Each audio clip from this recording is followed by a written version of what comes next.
Divorce is one of those things that as Christians, we don't advocate, but the reality is divorce happens and life has to continue. Welcome to Fathering Our Future, the podcast for dads. I'm Anthony Vandegrift, and I am not the perfect dad, but every day I am trying to be better. Today, I'm joined by Ryan Shorthill. He is the founder of Dad's Organization. He is divorced, he is co-parenting, and while on his journey, he is aiming to help other dads too.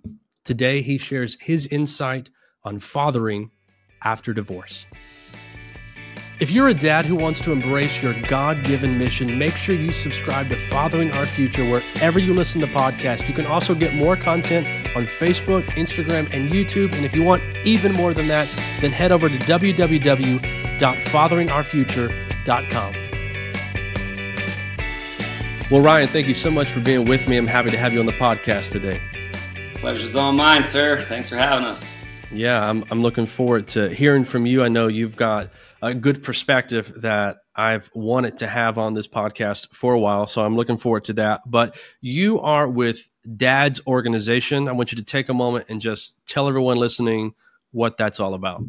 Sure. You know, Dad's Organization is a fellowship of dads. Your only prerequisite is that you're in a fatherly role. You know, maybe an uncle has taken custody of a kid or whatnot, still a dad. Sure. And basically what we do is we meet once a month and we get together in a bit of a fellowship in a confidential way. We usually start with an opener and then we do updates. And then from the updates, we figure out who's got maybe the biggest challenge or who's got what universal thing, like maybe many of us talked about aging parents. And then what we do is we'll do a deeper dive or a discussion around certain topics or a big change in someone's life.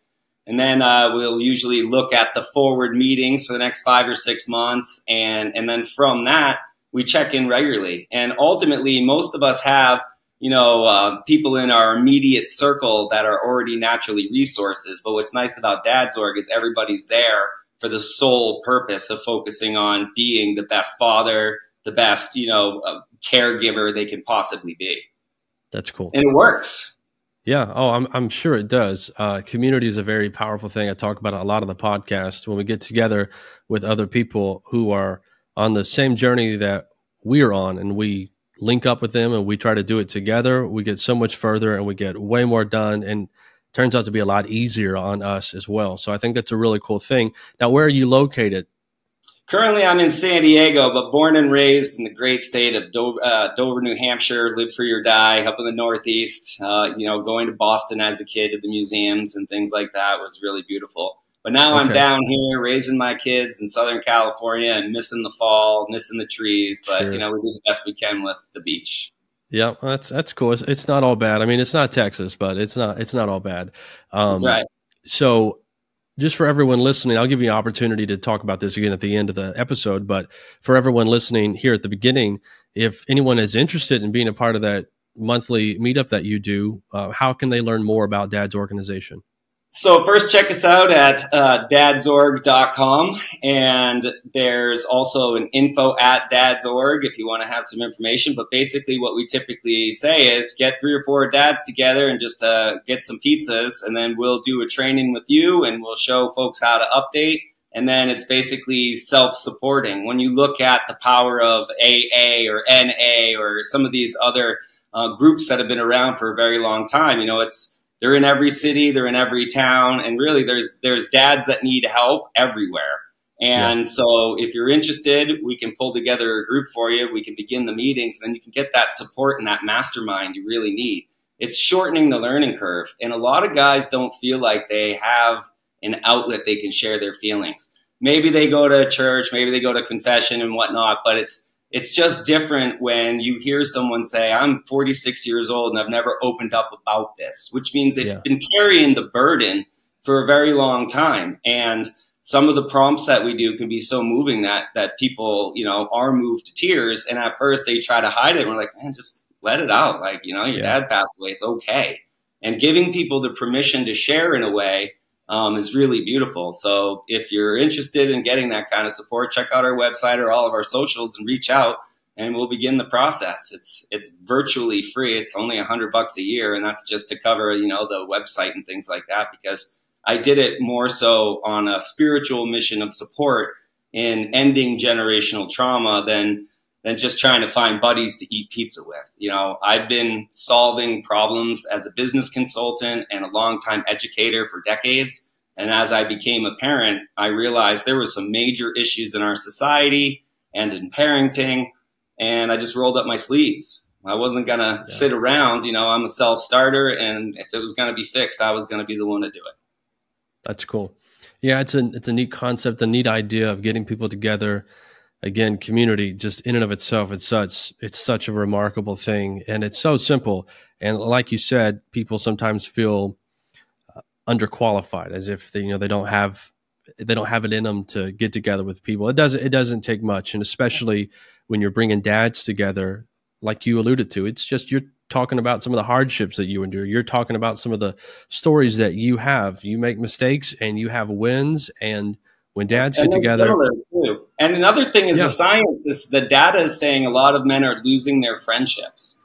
And, you know, I think they did, 1990, there's like so many people that you felt like you could reach out and talk to. And then they did that same study and that percentage like drastically declined. So we're more connected all over the world, but we have less meaningful relationships. Right. And when you take into consideration, like I grew up in New England, I had all these great aunts and great uncles and all these different families. We were going to christenings, we were going to First Community, we were doing all these things. But nowadays, we're in a much more highly mobile society. People are working remote, living overseas, other parts of the country. My nearest relative is 3,000 miles away. I can't drop my kid off at the aunt's house. And that's a whole new dimension. And then you have moms and dads both working 2 jobs. And that's a whole new kind of thing that hadn't happened. Or I'll go to the park with the kids at 10 in the morning when they were young, and it would be all dads. And I remember I circled up the dads. I say, hey, fellas, come on over here. They're like, what's up? Like, all of us are here at 10 in the morning. Did your dad ever, raise you at 10 in the morning? They're like, no. I'm like, so what's your deal? It's like, oh, my wife's in biotech. She makes more than me. What's your deal? I was in an industry that just vanished. They're like, what's your deal? I'm like, I'm an entrepreneur and kind of build my schedule a little bit. And we all chuckled that, 30, 40 years ago, the whole familial structure looked completely different. Now it's dads at a park and their nearest relatives across the country for a lot of us, and that creates change. Sure it does. But I think it's still remarkable that men get together. When it does happen, great things happen. And I would encourage people to do that, whether it's through dad's organization or however they need to do it. Just get together. It can be very easy to do. Now, this isn't particularly isolated to fathers, but I have 2 other husbands, fathers that I am buddies with, and we are intentional about getting our families together. So the kids will typically go somewhere and we'll have a babysitter. And then as the couples, we'll go out and we might just play games somewhere else. We might go out to a restaurant, but we get out and we have a good time, and we have a really dumb reason to get together, but it does make it a lot of fun. When you get to be childish as an adult, secretly, it is a really enjoyable thing. And so we have a funny little name for our group, but we get together at least once a month to celebrate a birthday. And since there are only 6 of us in 12 months, we can't always celebrate one of our own birthdays. So back in August, we celebrated my sister's birthday. Even though she was not there, we still had a cake made, happy birthday, Amanda, and we ate it, and we sent a picture, and we sent it to her, and we're like, celebrating your birthday, wish you could be here, even though she technically wasn't invited. But it was just a fun way for us to get together, and it's one of those little quirky reasons that keep us coming back together and together again. And it's helpful, and we grow and we learn, and it's not always fun and games, but fun and games typically end up having a conversation that's meaningful, and we all take something away from it. So long story short, highly recommend a community for every dad listening, even if it's just you getting pizza with another dad or another 2 dads, or reaching out to dads that maybe you're not even particularly friends with, in your opinion right now. Just reach out to them and extend the invitation, because great things happen when you form community. So highly recommend. That's exactly how Dad's Org started. Actually, I met with a friend and we were talking about life, and we did all the pleasantries and all the good stuff. And I said, all right, well, I guess I got to get going. He said, all right. And as I was leaving, I turned back and I said, hey, Craig, we just spent a lot of good time together, but how are you really doing? And he looked at me and I said, how are you really doing, Craig? And he was like, I'm not doing so good. This is hard, really hard. And I said, listen, man, as a single dad, I get it. You're a single dad. Why don't we meet in the park next week? Bring another single dad. So at first, there was just 4 dads. And that initial facility, because I've been a professional facilitator all my life, I facilitated this meeting and I said, wow, like I had no idea. These guys like really needed this. You know, it's like doing CPR, you know, like you really need it when you need it. Sure. And I said, hey guys, why don't we meet in 2 weeks? And if you want to, bring a friend. And then that next meeting, there's 6, 7 guys. Some of them were entrepreneurs. Some of them were married. Some of them were divorced. Some of them were thinking about divorce. Some of them were remarried and had a second set of kids. And all of a sudden, there was this cross section of humanity right in front of me. And as one of the people was sharing, I just had this, in short, vision from God, and it kind of ran across like a ticker tape. And it just talked about building out the community and making sure that there's one in every city in the world. And this is what we needed. Because at the end of the day, and in the movies and everything else, they like to put dads down, or that we're oafish, or that we're not capable of complex thought or feelings. And at the end of the day, these men are sharing complex thoughts and feelings. And it just seemed that that was my next step in my ascension as a being here. You know, I built one company taking kids into the wilderness, then one company doing like executive retreats and helping people understand wellness in the workplace. And then as I became a dad, I said, oh, this is what needs to really be focused on, because this is the biggest impact I could possibly make in my short time on the planet. I mean, the vision is there are hundreds of thousands of dads, millions of dads, all part of Dad's organization, all part of their local city chapters, which are part of their Western region, US, you know, Northern Canada. And the vision said, when you have a Dad's org in a remote fishing village in Alaska and a Dad's org in Mumbai, you know you will have succeeded. And it was just clear as day.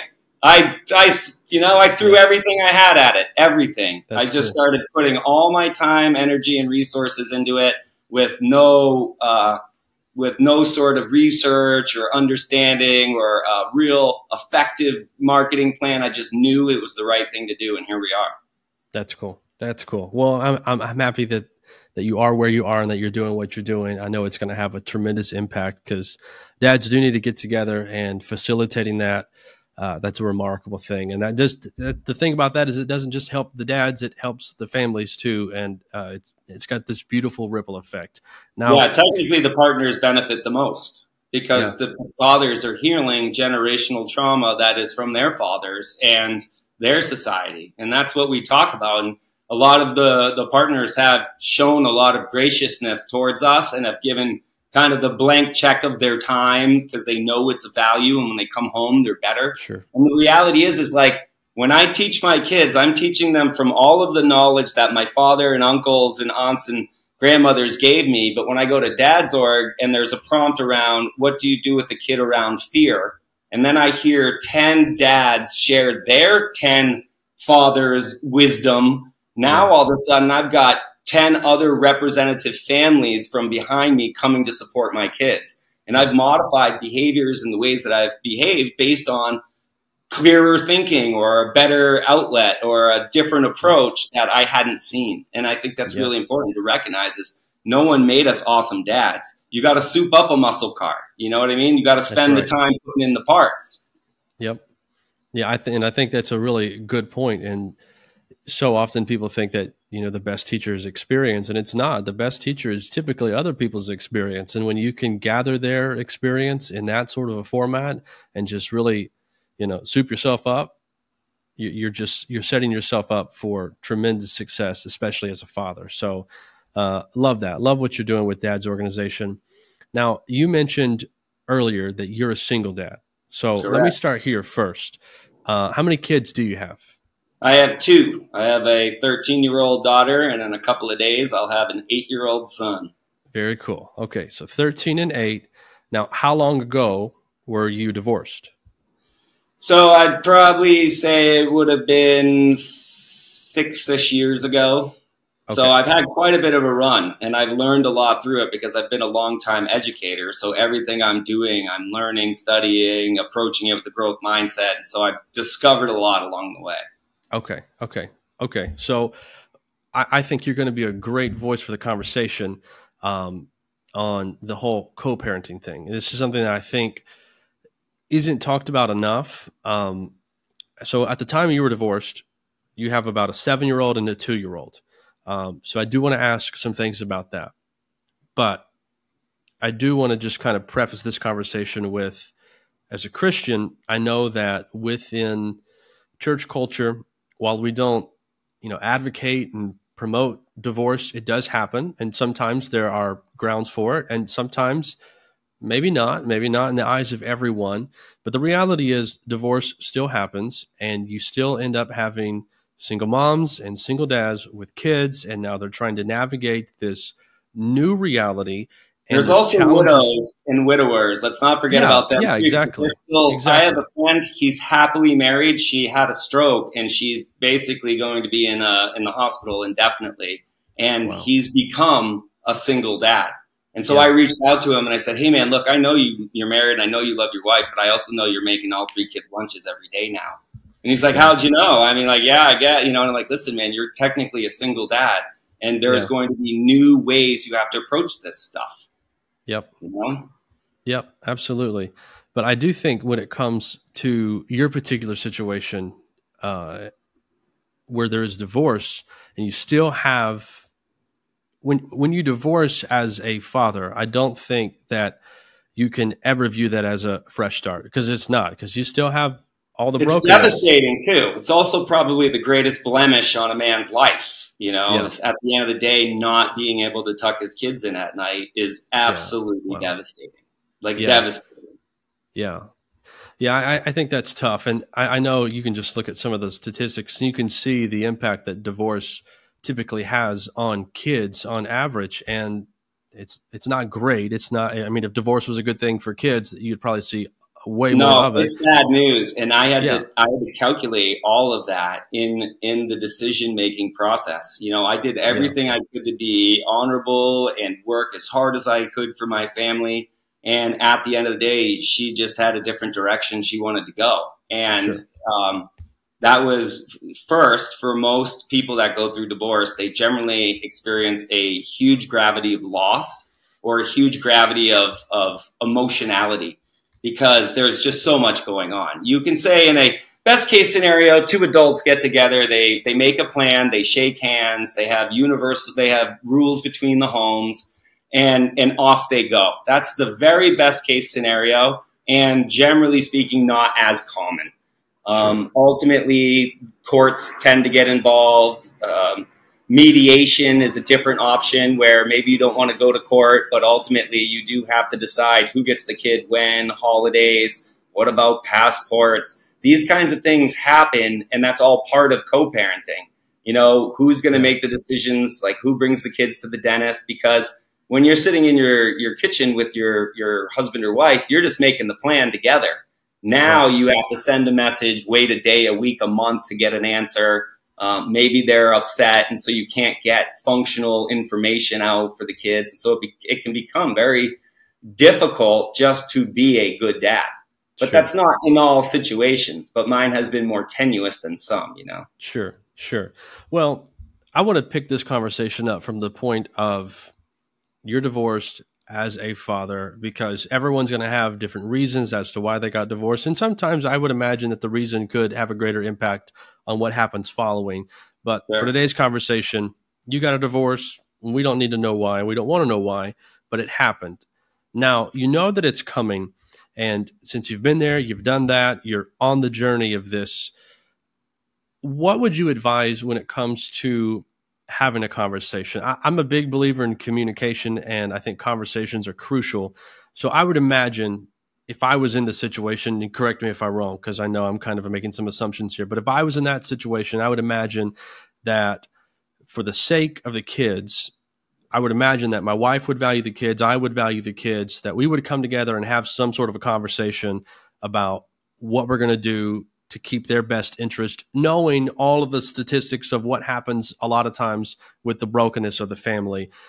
Yeah. Would you say that, let me ask it this way. When should that conversation happen if you think it should happen? And what does that conversation look like?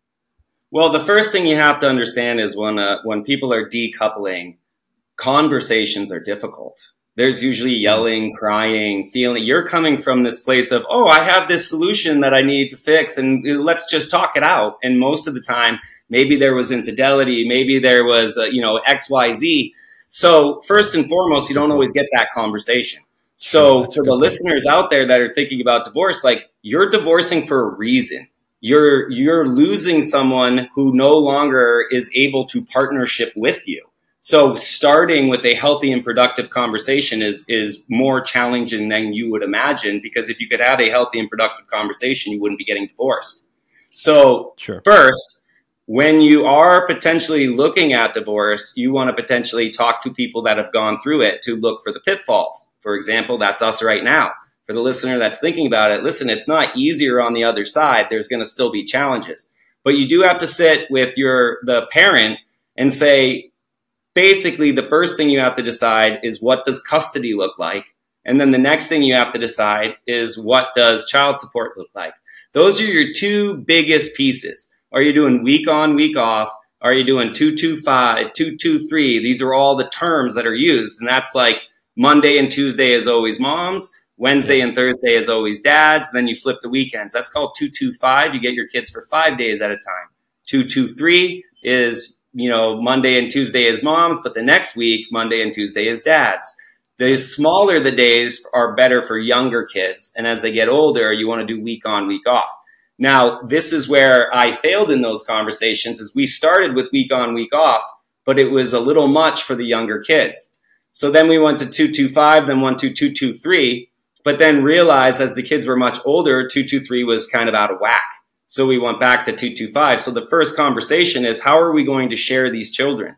Some people move away, and then it's summers and school years. Some people live right down the street and don't see their kids ever again, whether it's the mom or the dad. I mean, you talk to some of your friends, and some of them have probably had a parent that wasn't around, and that just happens. I had a friend who was a dad, and mom went into rehab and the whole thing, and that was that. And he raised his kids alone, and she never really showed any interest to come back. There's a listener out there that's experienced that. No matter how good you think we all are, everybody's out there dealing with some mental illness or an addiction or something. So when you're having those conversations, it's best to have a professional if needed, and that's where mediation comes in. And a mediator is several $1,000s, but it's a person who's trained to make you both feel calm enough to get the information out, and to make sure that they are guiding you to a resolution beyond all the hurt. There's so much hurt initially that it's hard to even make logical sense. I at times had to call friends and say, hey man, do you really think I'm crazy? And do you think I'm all these things? And they're like, what are you talking about? But I was just being bombarded constantly with attacks that I had to check myself. And so I think a lot of people struggle with them being a failure or a failure before God to have these kinds of divorces. But in the end, you have to have the conversation, then you have to calculate the pay. And that's the beginning of it all. There's a whole nother story about the management of it all. So we'll talk about the management of it all. So in relation to the management, it's kind of like what I was saying, is you don't just set it and forget it. Children are like plants, and sometimes if they're in the wrong corner or too much light or not enough water, they are diminished. And so the best laid plan isn't always the best. So we started with the week on, week off, but I couldn't take meetings on the weeks that I had the kids. And so it was harming kind of the way I was doing work, and it was probably a little too long for the kids. So when we switched it, and I knew I had 2 locked in days always with the kids that I knew would never change, then I would keep those days more open for work, and I would populate the days that I didn't have the kids and stack my work really high. And I think that's something you have to learn too, is you're used to a partner and you're used to your division of labor. And when there is a divorce, you have to figure it all out. The groceries, the cleaning, the pickups, the drop-offs, and the calendaring. So what my partner, ex-partner, and I now do is we have a set day that we meet once a week for an hour over the phone, and we re-calendar each couple of weeks to make sure we have our standardized approach. But then, for example, I'm going to lead a group of men in Montreal on Sunday, which changes our calendar, but I'm going for work, and she's okay with that. And so she makes modifications and I make modifications because that's what's best for the kids. Yeah. But in the past, it was hard for her. It was hard for me to get a clear answer for certain modifications. She wasn't in a place where she wanted to work with me at the expense of the children. And that's also not uncommon, you know? So is that something that takes time? What was it that ultimately kind of flipped the switch to where you were getting some accommodation on that end? Well, you know, what's interesting about that, I think for some people, they get to it right away. For other people, and this is where I went wrong, I tried to kind of do it grassroots. Hey, let's meet, let's talk it through. But most of the wiser people around me said, look, just bring it to court, have it all documented, organize it all, and then just you've got something to work off of. Because what was happening is I was supposed to feed the kids Sunday through, you know, Wednesday, and she just wouldn't bring them. And that is also something that it can be common where there's challenges or the kid doesn't want to go one house or the other. And so that also plays into it because, you know, at mom's house, there's video games and at dad's house, there's not. And so if somebody's really loving video games and being on their headset with their friends, they feel like it's a loss to come here. But of course, I make up with it with jiu-jitsu and soccer and drum lessons and other chess club.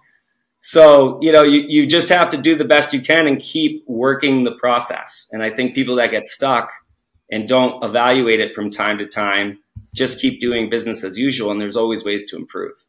Yeah, I want you to talk about something you just mentioned.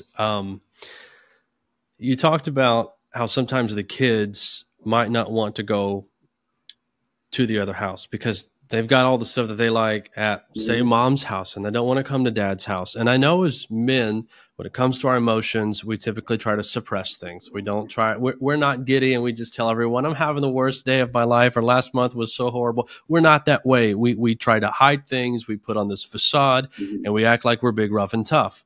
And that's just typically the way that most men are wired. Now, can you talk about maybe dealing with the emotional, because that's got to be a gut punch. You know, you've gone through this divorce. Yeah. You already talk about the stain on the reputation that you mentioned earlier. And then your kid is, they might not be saying that I don't want to be around you, but it could, I would imagine that that could easily be translated into that because, you know, your house isn't as accommodating. Can you talk about emotionally dealing with that and maybe how to properly deal with that? Sure. There's a couple of really big emotional markers.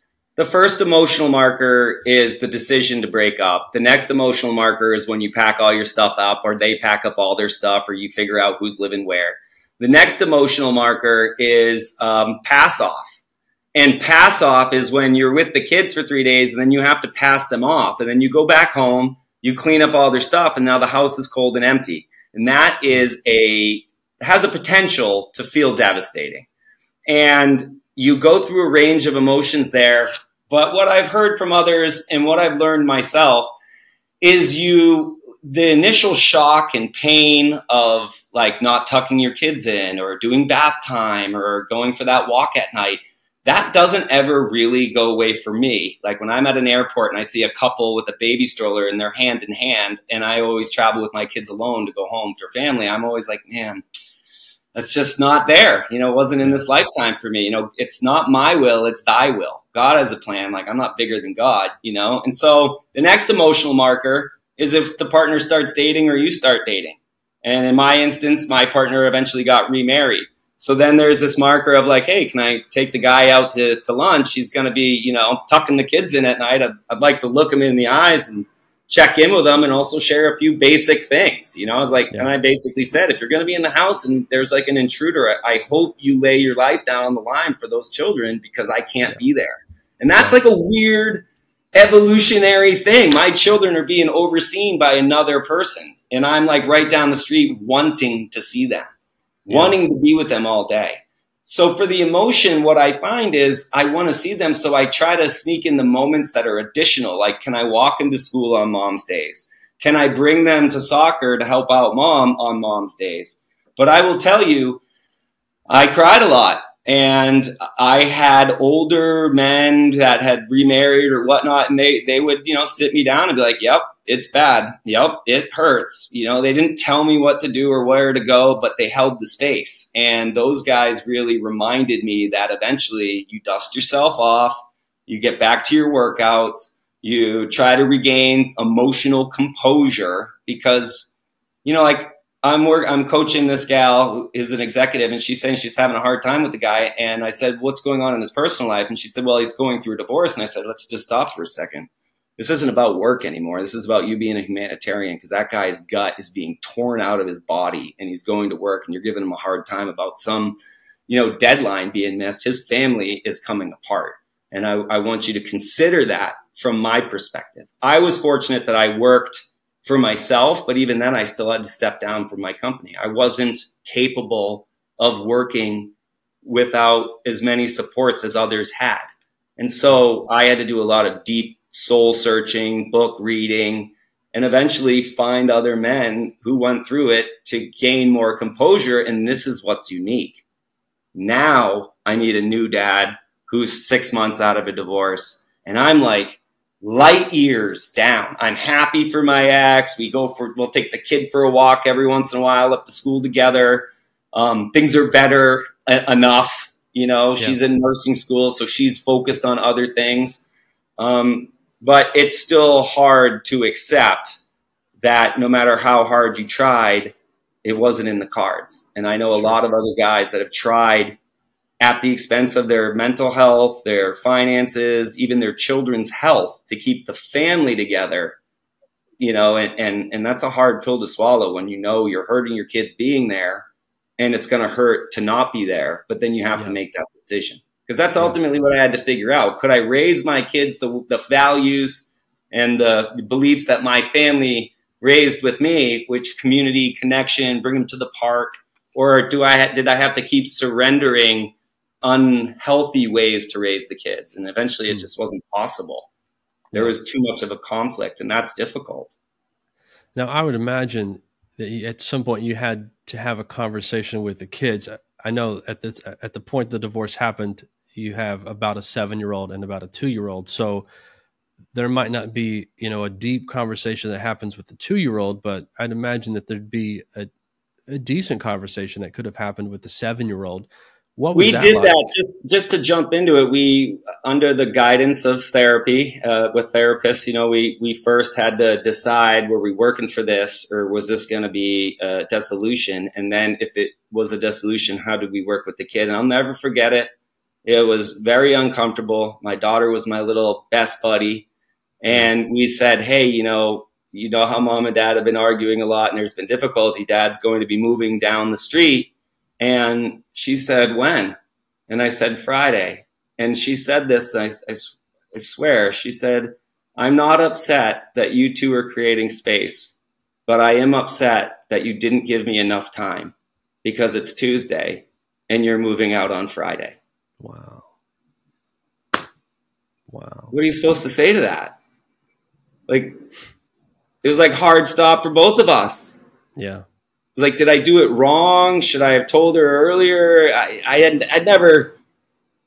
How do you know what the response is going to be in the first place? Sure. But that was pretty hard for her. But she did the best she could for a while, and then there were some other challenges that came up for her own personal life. But ultimately, she was a trooper, and my son was still kind of a maniac baby, so it didn't really matter. He was running around smashing stuff. So, and I chose specifically to live walking distance away from them. And, I didn't change school districts. I didn't, try to bring in expensive lawyers and harm the family. And some people do, out of pain. Right. And we have to remember love is the ultimate solution for all of this. Yeah. I think that's a good point to drive home. Love's got to stay. It's got to stay at the center, especially if beyond the divorce, you still have the aspiration of being the dad that your kids need you to be. I mean, if you still want to grow with them and be that leader that they need, I don't think you can really function in the pain and in this vein of revenge and still get to that point. At some point, if it happens, it happens. But I think there has to be some sort of reconciling there, even within yourself, just to come to like this repentant state of, you know what, I was wrong, and why I did this and how I did this. I'll say my apologies, and then I'm going to go forward differently. I'm going to go forward in love. I think that's one of the really hardest things to see, though, is how many men are excluded from their children. Decent, kind, loving, hardworking men that are excluded from their children. Some states have it that it's basically it goes right to mom and call it a day. Wow. Other states and other places and other men that I've spoken to, they've had all sorts of things lobbied against them that turned out to be completely untrue. And I'll give you a simple example. I knew someone, the wife, the ex, soon to be ex, was pretty unstable, but she took out a restraining order for my friend, who was a city worker, had no criminal record, totally decent guy, altar boy at the local church, good person. And she called him one day and she said, "Can you please drop off diapers in the driveway? Just toss them in the driveway. I'm out of diapers and please do it."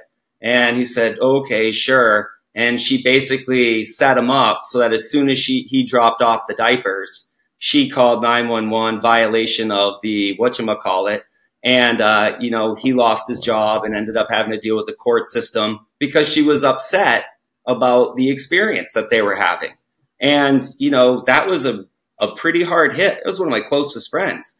Yeah. These are decent people. And when people's emotions are high, crimes of passion occur. People will make up stories, and it's so hard. I know a dad right now who is spending hundreds of hours and thousands of dollars just to be able to see his children. And that is not uncommon. I know right now that there are some of you men out there that are almost unable to even want to see your kids because you have to deal with your ex. And I'm just going to tell you now, don't quit, stay strong. Remember the love, go through the courts, do whatever you have to do to be that decent father, even if you have to deal with the most challenging human being you have ever faced in your life. Do it for your kids. Because I even got to moments where I wanted to quit. It had become that uncomfortable. Just to be able to see when I could see my kid, I had to go through enormous amounts of difficulty. And, you guys don't know how good you have it. I was going to ask you, what would you advise to a man going through that? But I think you just answered the question. Whatever it takes, you stick with it, you endure the heartache. I would just imagine that, and maybe I'm wrong for, making the stance and saying that I could imagine this, but I would just think years down the road when your kids are old enough to be out of the house and on their own, and if they want to come see you because you're their father, they can. Mm-hmm. I'm just imagining that would be a really hard conversation if your kid asked you, where'd you go? Why'd you give up?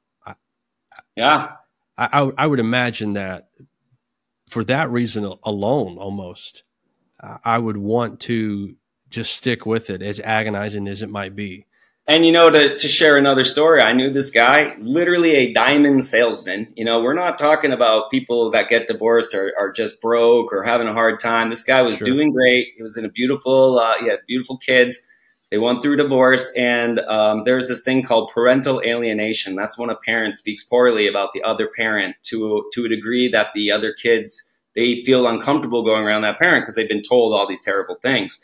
So anyways, this diamond salesman friend of mine, who actually I met in a downtown men's Christian group meeting, he said, it was really crazy. My kids basically wrote me off for 5 or 6 years. They wouldn't call me. They tore up my birthday cards. And that was really, really, really painful, really painful. And I didn't know anything about them, in a sense. And when they turned about 18, 19, 20, they started to see some of the behaviors from their mom that seemed abnormal in comparison to other friends in college. And as when you're 18, you're seeing other families, other people. And he said one of the craziest moments of his life when his kids called him and they said, "We were duped. We love you. You always showed up for us. You were always there for us. And we're sorry." And he was like, that was music to my ears. Like, could you imagine? Yeah. I got another friend, he ran into an argument with his daughter and she kind of ran off. And he found her in the dressing room of a store, and she's yelling in the dressing room. People are calling the cops, and he's a nurse at this top hospital. He's like, look, I'm here. I've got my license. This is my daughter. Cops are here. They're like, oh, you got a teenage daughter. No big deal. We understand. Everything checks out. And so she was like, I want to stay at mom's after this, because they were going for a walk in the woods. And he was like, so what's going on? It seems like we're having some difficulties together, and I want to bridge the gap and make it better. And she didn't want to talk about it, so she ran off. And it's actually been 4 years since she's talked to her, since my friend has been able to, he's tried every kind of effort to make an effort to speak with her. He loves her. And that's what happens. You know, she's now part of the state because the mom was drinking too much and the grandmom wouldn't allow him to see her. And this is every day for guys. I could go on and on and on. I mean, that's why male suicide is one of the number one causes of death for guys. Yeah. You know, some guys, they just go to see their kid at the school they haven't seen in 3 years, and then they get an Amber Alert, or, you know, they get arrested just by trying to see the kid. Imagine right now if someone told you weren't allowed to see your kids for a year. What would you do? How would you respond? Yeah, it'd be devastating. It's hard. Yeah, I can't imagine. And I've heard some of these horror stories, and it's sad that people have to go through this. So let's do this, because I think this brings us back to community, and I'd like to spend a little more time there before we close things up. But as just while it's a process, I understand that it is a journey, and there's no, you know, cheat code for how to navigate this situation. Can you just summarize what we've talked about so far with co-parenting and give just a few takeaway tips for men going through this, just to really meditate on and to think about? Yeah. Number one, don't speak poorly of the other parents. It doesn't mean you have to build them up constantly about things that don't feel honest, but don't speak poorly of the parent. Number two, it's best if you have some shared rules between homes. It's a best practice. If bedtime's 8 p.m. at mom's, bedtime's at 8 p.m. at dad's. That's just the best practice.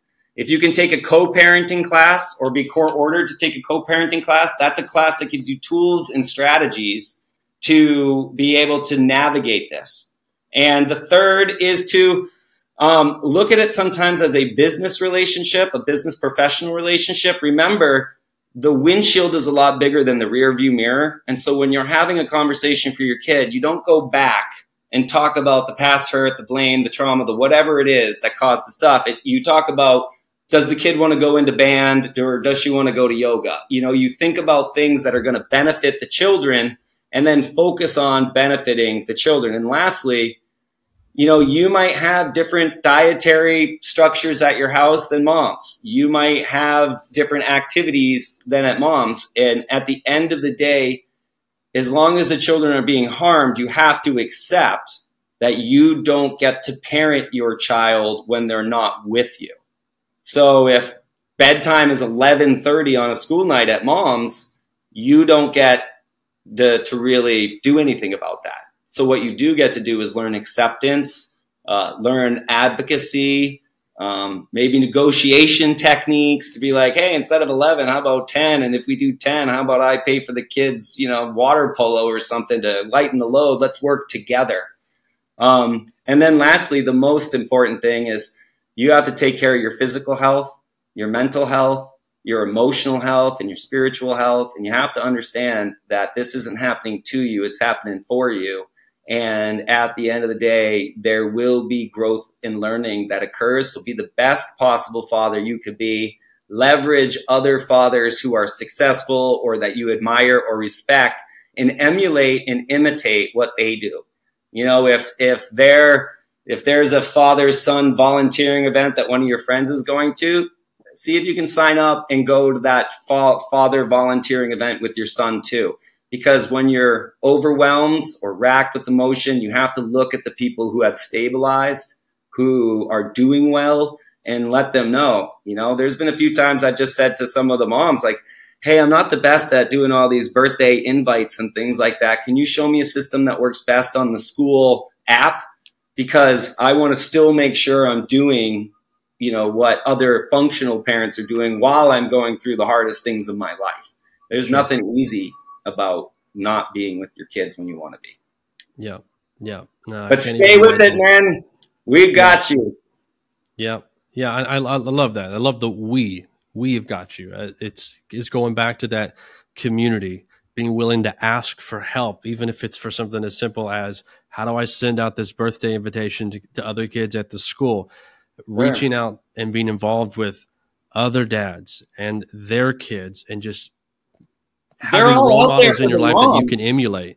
You know, moms have stroller programs and mommy and me programs and toddler time events, but there's not as many things. There's not like workout in the field with your son in the stroller program.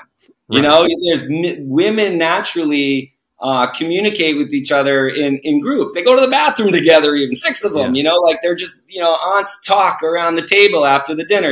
And men don't do that as much. That's why, men get caught with these cancers where women have all this, breast reduction, all this stuff that they talk about openly. Whereas Yeah. we have the prostate that no one ever talks about. Right. Yeah. So we as men need to look out for other men. And that's what I say is keep your chin up. And when you can't, you got to tell another dad, because you got to say, hey, I'm not feeling good about my dad, or I'm not feeling like I'm holding it together. You ask any other dad something like that, they're going to give you reassurance, because that's what dads do. We stay strong for the kids. And when someone comes to us and says, I'm feeling scared, I'm not sure what to do, dad's going to say that and be like, that must have taken him a lot to tell me that. And because of that, I'm going to make sure I'm going to give him the time. And that's what Dad's works for. Yeah. Yeah. And that's awesome. I love that. Just because, like you said, as men, we so often keep things, really close to the chest. We take pride in being able to do things on our own. And it's almost like we, in some sense, crave that isolation to be able to say, yeah, I did that all by myself. Just there's pride that we take in that. Yeah. And I think I'll say it this way. I think if any dad who feels broken, emotionally vulnerable, down and depressed, if you were to ask any other dad on this planet if they've ever experienced that, if they're experiencing it right now, or just open up about the way you feel, I don't think there's a single dad who would say, I have no idea what that's like. Because every dad has problems. Every dad. Even affluent dads with beautiful marriages of 30 years. And I will share a quick story on that. I knew a dad who was having a hard time with his son. And I said, hey, have you ever read the business book, Good to Great? Yep, absolutely. Have you ever read Simple Numbers? Absolutely. And I went through 5 or 6 business books. And then I said, how many books have you read about raising an adolescent man?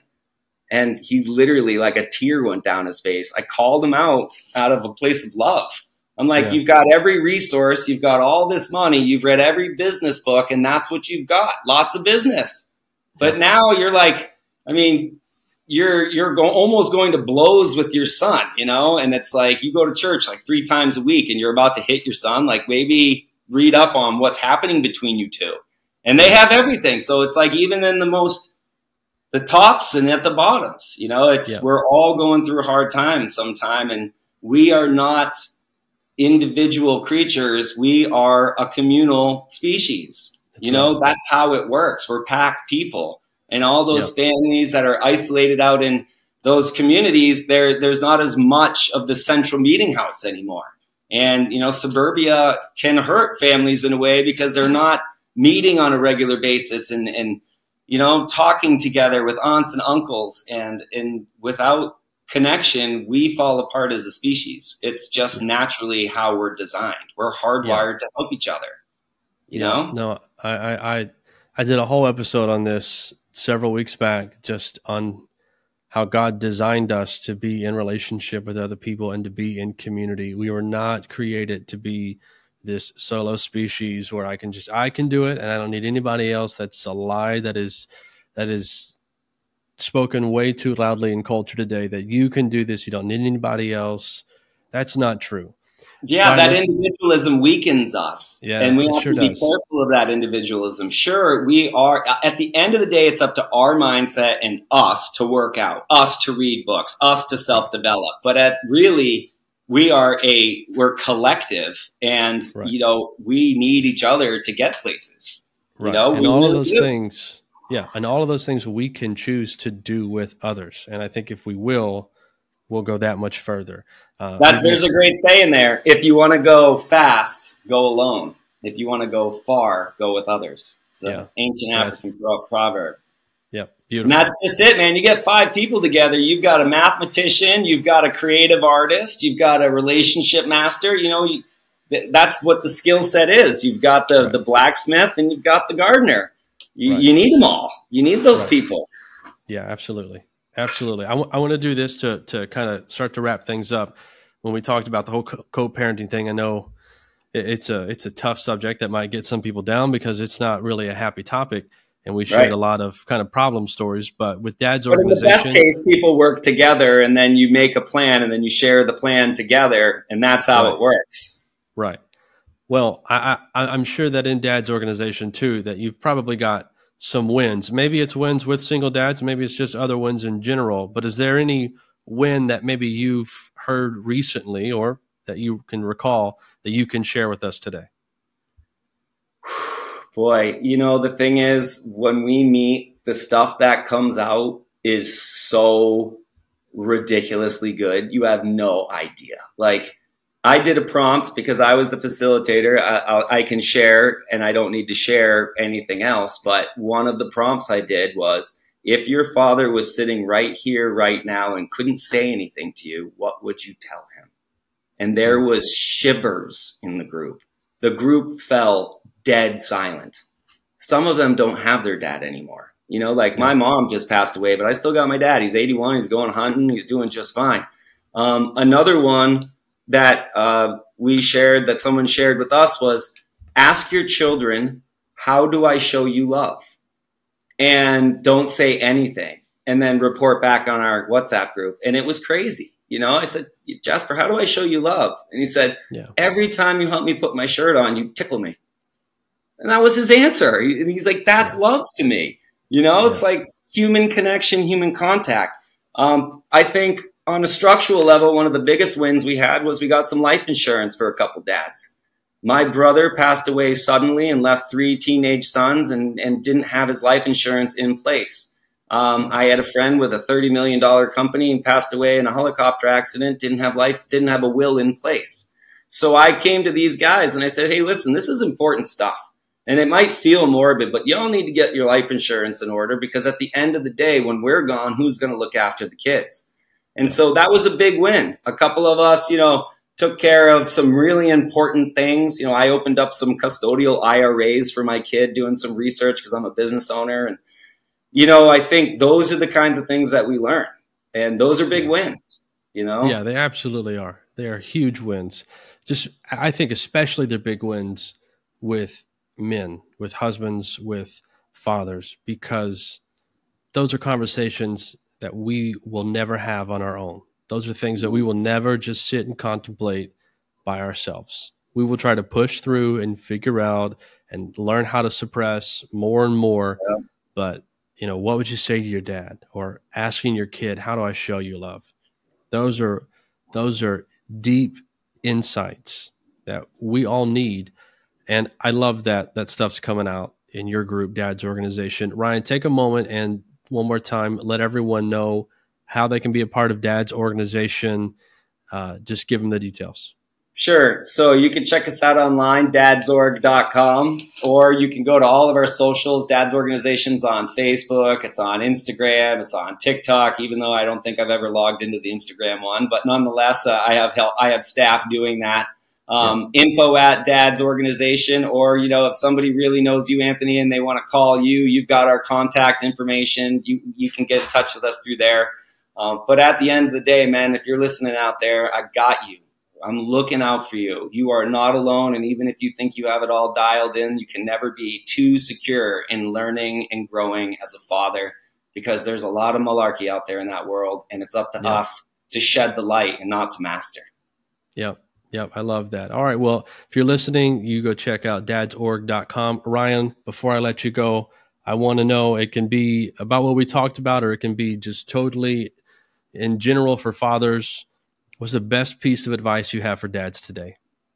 If you have a partner, schedule in date night every Thursday, and it never shifts. The day is blocked out. of the successful friends that I know who have great marriages, who have everything most people dream of, that's one of the things that I've seen universally is they have a locked in scheduled date night, put on the cologne, dress up a little bit. Doesn't have to be dinner every night, but treat your lady like she was that girl that you fell in love with X amount of years ago, and remind yourself that she could go at any time. So, put up the effort, get out the flowers, say the nice things, write a little note and put it in her pocket so that she finds it 3 days later.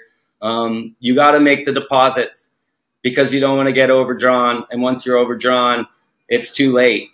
And now's the time to rebuild, repair, and correct any sort of troubles that you might be hearing in your relationship. Because when you drive down the road and your car's making a funny sound and you just keep driving, it eventually becomes non-operational. So now's your chance to double down your efforts and give it the very best. Maybe she's cold, maybe she's angry, maybe she doesn't want to go on a date, but you keep showering that love. Leave cards, leave notes, make time. And eventually those deposits will pay off. That's beautiful advice. As someone who's married, who probably doesn't do enough date nights. My wife actually told me the other day, she was like, you know what, we need a date. It's been really crazy around here. She's been traveling. I've been doing other things. It's been nuts. The dates, the consistent dates, they make a difference. It's something small, but make it's time for impactful. Wellness. If you make time for wellness, dis-ease won't make time for you. Yeah, that's great. Ryan, thank you so much for everything that you shared. I know that you shared some stuff that I don't have the ability to share, that I know dads need to hear. And I'm grateful that you opened up, were vulnerable enough to share that. And I know you made a difference today in some dads' lives. So thank you for that. Again, check out dadsorg.com. And Ryan, I'm sure we'll do this again sometime. Yes, sir. Always here to support you. And when you're on the West Coast, let us know. So a couple of takeaways to remember. One, you can do this. It will be a challenge, but you can do it. It's worth doing, so do it. The second thing, community really helps. We were not designed to be solo creatures. We were not designed to try and do all of this by ourselves. If you find yourself in a difficult situation, even if it's not even divorce related or related to what this episode was about, if you find yourself struggling, you need community. And if things are great and dandy, you still need community, because there's coming a day where things won't be. And if you have people who are with you on this journey, it really, really helps. Now, there's one other thing that I want to echo that Ryan shared, and that was his tip for dads. Make sure you have a date with your wife every week. Now, I understand once a week sometimes is a struggle. Once a month is typically a little more practical. But the point is, if you are married, keep your marriage strong. If you are married and your marriage is struggling, do whatever you can to make it strong again. Salvage your marriage. It is the greatest institution for your kids. If your kids can see you and your wife coexisting and loving one another, going through life together, going through struggles and triumphs together, if your kids can see that, that is one of the greatest illustrations of relationships, love, grace, and endurance that your kids can see. So whatever you have to do it. Because just like fathering after divorce, it's worth it. Your marriage is worth it. And it is going to be a tremendous tool for you to be the father that your kids need you to be. Thank you so much for being with me. This is Fathering Our Future, the podcast for dads. I'm Anthony Vandegrift. I hope you'll join me next time.